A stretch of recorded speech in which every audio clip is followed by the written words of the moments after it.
How to Zoho Books. New to Zoho Books, let's walk through the basics step by step so you can manage your business finances with ease.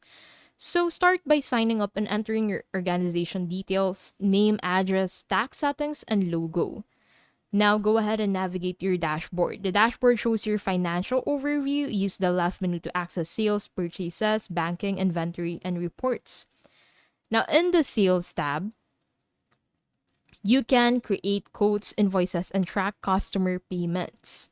In the Purchases tab, you can go ahead and record bills, expenses, and vendor credits to manage supplier transactions.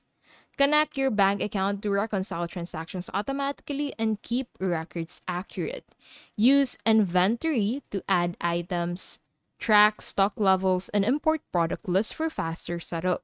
Generate reports like profit and loss, tax summaries, and cash flow.